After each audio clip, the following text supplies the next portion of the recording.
കാസർഗോഡ് പടന്നക്കാട് 10 വയസ്സുകാരിയെ വീട്ടിൽ നിന്ന് തട്ടിക്കൊണ്ടുപോയി പീഡിപ്പിച്ച കേസിൽ 1ഉം 2ഉം പ്രതികൾ കുറ്റക്കാരാണെന്ന് കോടതി. 1-ാം പ്രതി PA സലീം റിമാൻഡിൽ തുടരും. കേസിൽ ഹോസ്ദുർഗ് പോക്സോ അതിവേഗ കോടതി തിങ്കളാഴ്ച വിധി പറയും. അരുൺ പാറക്കൽ വിവരങ്ങളുമായി ചേരുന്നുണ്ട് കാസർഗോഡ് നിന്ന്. അരുൺ, വിവരങ്ങൾ എന്താണ്? ഈ കേസിൽ കോടതിയുടെ കണ്ടെത്തലുകൾ എങ്ങനെയാണ്? കുറ്റക്കാരാണ് എന്ന് കണ്ടെത്തിക്കൊണ്ട് കോടതി നിരീക്ഷിക്കുന്നത് എന്താണ്?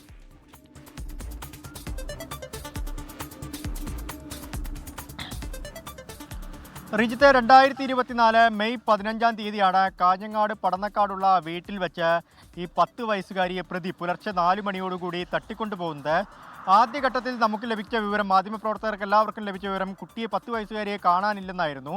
പിന്നീടാണ് പുറത്തു വന്ന വിവരങ്ങളിൽ നിന്ന് മനസ്സിലായത് കുട്ടിയെ തട്ടിക്കൊണ്ടുപോയി പീഡിപ്പിച്ച ശേഷം സ്വർണ്ണാഭരണങ്ങൾ കവർന്നു പ്രതി എന്ന കാര്യത്തിൽ ഒരു വ്യക്തത വന്നത്. എന്തായാലും 9 ദിവസത്തെ തെരച്ചിലിന് ശേഷം ആന്ധ്രാപ്രദേശിൽ നിന്ന് ഈ പ്രതിയായ PA സലീമിനെ പോലീസ് പിടികൂടുന്നു. പിന്നീട് നടന്ന തെളിവെടുപ്പിലും ചോദ്യം ചെയ്യലിലും പ്രതിയുടെ സഹോദരിയായ സുവൈബയ്ക്കും ഈ കേസുമായി പങ്കുണ്ട്. സ്വർണ്ണാഭരണം വിൽക്കാൻ സഹായിച്ചുവെന്നും കണ്ടെത്തിയിരുന്നു. അങ്ങനെ 117 ഡോക്യുമെൻ്റാണ് കോടതിയിൽ പോലീസ് സമർപ്പിച്ചത്. 67 സാക്ഷികളെയും വിസ്തരിച്ചു. ഇങ്ങനെയാണ് ഇന്നിപ്പോൾ കോടതി കേസ് പരിഗണിച്ചത്. പ്രതി കുറ്റക്കാരനെന്ന് കണ്ടെത്തിയത്. 1-ാം പ്രതി PA സലീമും 2-ാം പ്രതിയും സഹോദരിയുമായ സുവൈബയും കുറ്റക്കാരാണെന്ന് കോടതി കണ്ടെത്തിയിട്ടുണ്ട്. പോക്സോ വകുപ്പുകൾ നിലനിൽക്കുമെന്നാണ് കോടതി കണ്ടെത്തിയിരിക്കുന്നത്.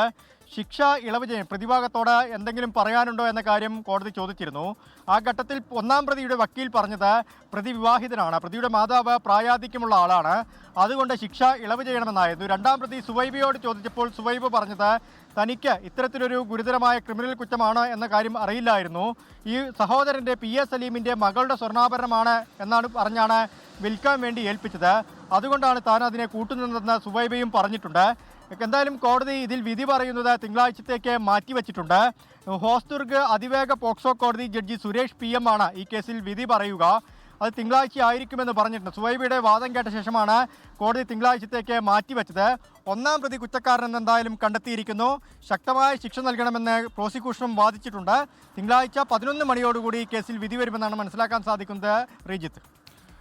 ശരി, അരുൺ പാറക്കൽ കാസർഗോഡ് നിന്ന് വിശദാംശങ്ങൾ പങ്കുവയ്ക്കുകയായിരുന്നു.